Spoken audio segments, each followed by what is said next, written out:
We just disagree on anything and everything. But you end up with a great Oh, we do. We feed the family, we feed everyone, you know. Hi guys, I've got something really exciting for you today because I'm going to take you on a tour of Nonna and Pa's garden here in Melbourne. They are the king and queen of vegetable gardening. They are my parents-in-law. These are the people I've learned almost everything that I know from. They feed so many people from this garden and the food tastes amazing. I'm going to show you everything that they have been planting just in the last week. It is the end of April, we're heading towards May and gearing up for winter vegetable gardening here in Melbourne. And they're going to teach you a few of their tricks. Let's go. That was a beauty. I love that I've roped you into an interview when you first said no chance. When I first showed you the microphone, you were like, nah, no deal. I was born in Calabria. I was born in a little village called San Tommaso, which is St. Thomas, in Soveria Manelli, and we migrated post-war in 1954, and I love being Italian. How much do you love the garden? Lots, very, very much. It's very therapeutic. I find that you forget everything that's going on around you by just being out there, and it is just very absorbing, and I just love it. What are some of the veggies that you think grow really well in Melbourne? Pretty much everything. Tomatoes, beans, French beans are hugely successful. Capsicum grow well, but you need hot summers for capsicum. We grow lots of lettuces, the Italian lettuces, the radicchios. We did some more cos as succession planting. These are butter lettuces. So these seedlings, which of these came in the mail? These all came in the mail here. All of it. So these are the ones that were sent from QP Seedlings? That's right. They were planted, what, a week All ago? these were, except for these, I had these in the ground already. So these cos lettuces are from them. So them, for anyone who saw a video I posted a couple of weeks ago, them is QP Seedlings. It was the first time I've ever received seedlings in the mail. They are surviving very well.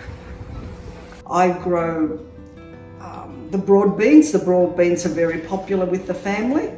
As you know, we do stuffed zucchini flowers with the broad bean mix.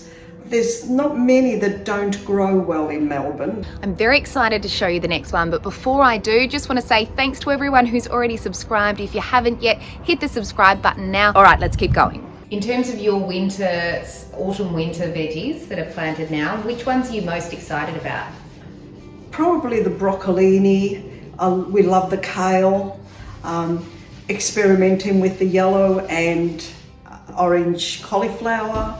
Look forward to making minestrones out of the kale and the silver beet. Look, they're all pretty popular, and it's hard to define a particular one that excites me the most because they're all pretty exciting to pick and cook. Tell me about your raised beds. Why did you put them in and how'd you do it? I think they're 2 years old now, and really it was quite simple because it was just a matter of building sleeper boxes and then stacking them on top of each other. I've got, you know, different height garden beds, and Why raised garden beds? Why is that better? oh, just makes it so much easier. I mean, I think without putting the raised beds in, we wouldn't be doing vegetable patches anymore because we're getting too old. It's too hard. You know, down on your haunches, trying to keep the weeds down, and you know, digging it over and even planting on your knees, it's just too hard for us. Rainbow chard. How do you cook with rainbow chard? The same as silver beet. I fry it with garlic oil. Sometimes I add mashed potato in it. There's no limit to what you can do with it, or you can use it for minestrone. Now these lettuces look familiar. What does CL stand for? Chloe. Chloe being My gorgeous granddaughter. my youngest, Yeah. has planted these seeds. And then what have we got at the end here? Celery and basil. Tiny little basils. Now we were surprised by this, weren't we? Because these are from QP Seedlings sent us these, Yes, yes. and They're from them as well. the celery and lots of those other things. Yeah, and these, all these are from them too. But we were surprised by the basil, weren't we? We were surprised by the basil. You plant it generally when you plant tomatoes. They love the heat, they love the sun. Spring onions, snow peas at the back. And how big will they get?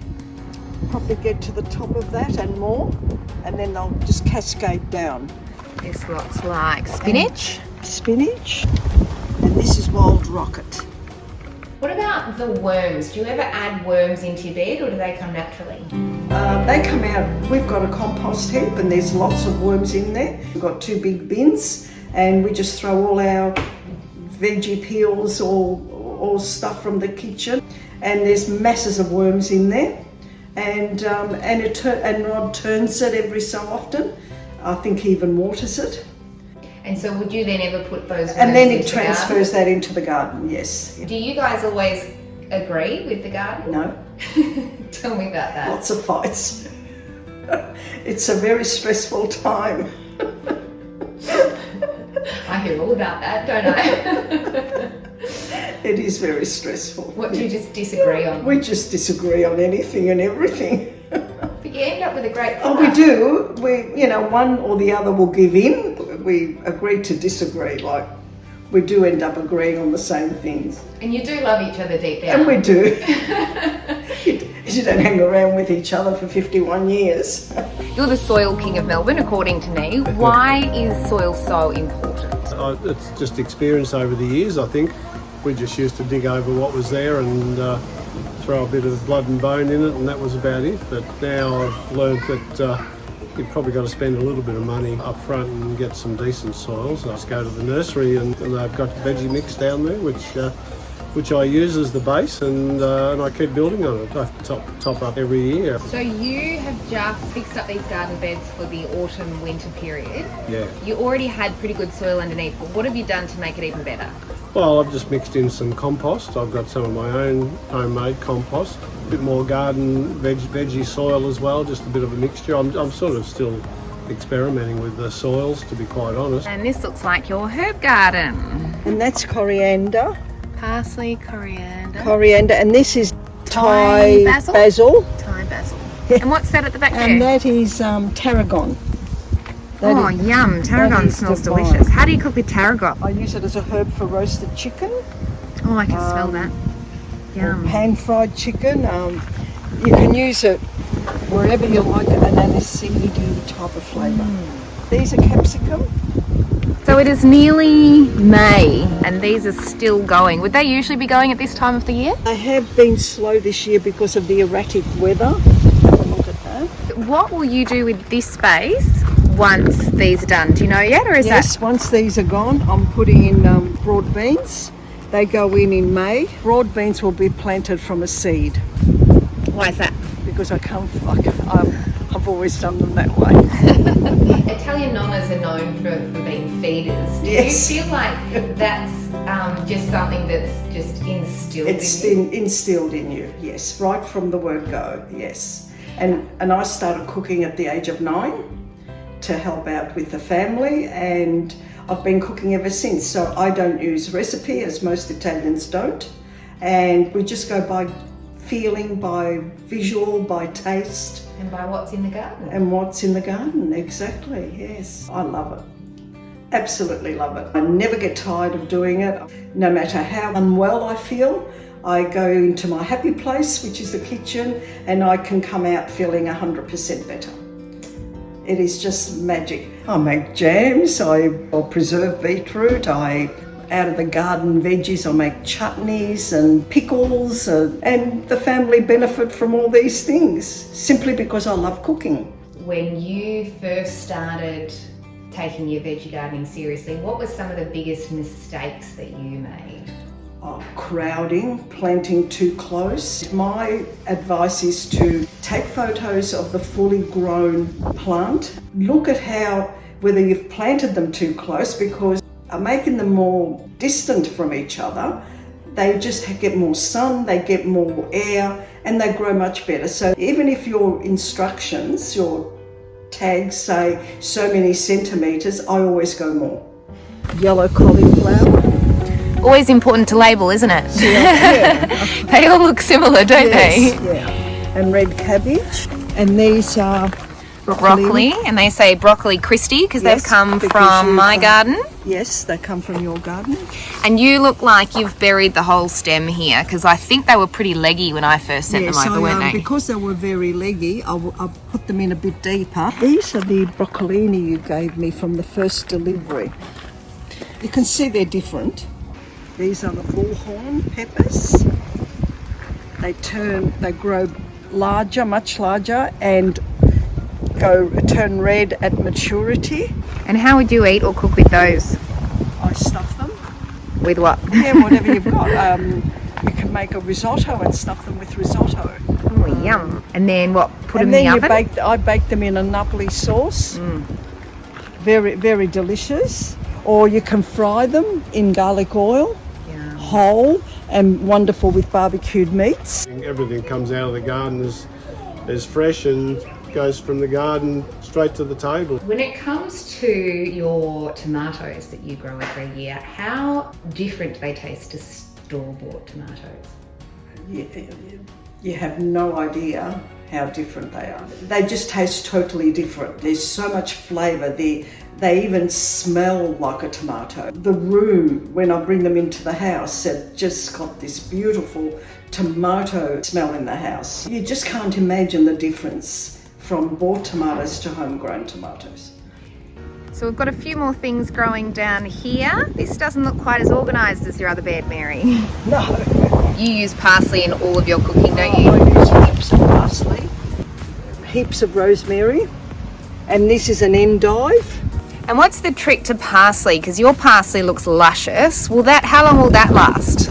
Oh, look, I couldn't tell you really until it goes to seed. Once these go to seed, I pick it all, wash it, dry it, and then I mince it all up and dry it on baking paper for a few hours and then put in freezer bags so I have it all year round. You'll be very proud of me, Mary. I actually did that yesterday. Did you? Good Because we had girl. an excess of Good parsley girl. and I didn't want to waste it. So we have a fresh bag in the freezer.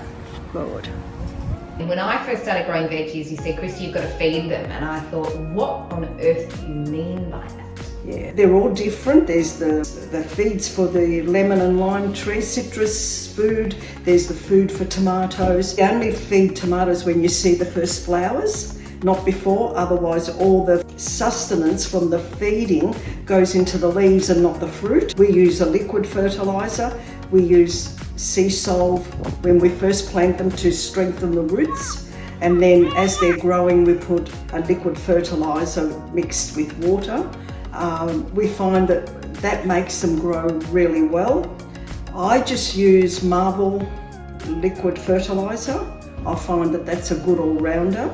And then for the citrus trees, we use the citrus fertiliser. We are often treated to these limes, aren't we? Yes. How long has this tree been growing for? It's probably about 3 years now. I'd like to say also about the oncology that with breast cancer. My oncologist said to connect to the garden, and when I have felt really down or bad, I've gone to the garden and it's really lifted my spirits. I just don't know how to put that other than what I'm saying. I do believe there's a science there, that there is there's something in the soil that's scientifically been proven to boost your mood. Yes. I have felt pretty bad. Particularly being on the chemotherapy or the hormonal therapy, and I have pushed myself to go out in the garden and just pull out the odd weed. In those days we didn't have the raised garden beds, but I'd still make myself bend down, pull out weeds, and I'd get totally immersed in it and I would come out feeling so much better. But the kitchen does that to me too. I just forget how I'm feeling because I'm concentrating on what I'm cooking. And we'll reap the rewards. And you reap the rewards. If you want to see more gardening tours, I have a playlist for that. So if you click the playlist tab, all the different garden tours I've done month on month are in there. And this is our first tour of Nonna and Pa's garden, but I'll continue doing this month on month if it's the sort of thing that you like. If you haven't hit subscribe yet, now's the time to do that, because I am well on the way to producing my next garden tour of my garden. Everything is growing beautifully and I cannot wait to show you. If you subscribe, that'll just make sure you don't miss it when it's uploaded. Thank you so much for joining us, and go and check out some of my other videos. Let me know what you think. I hope you're loving gardening as much as I am.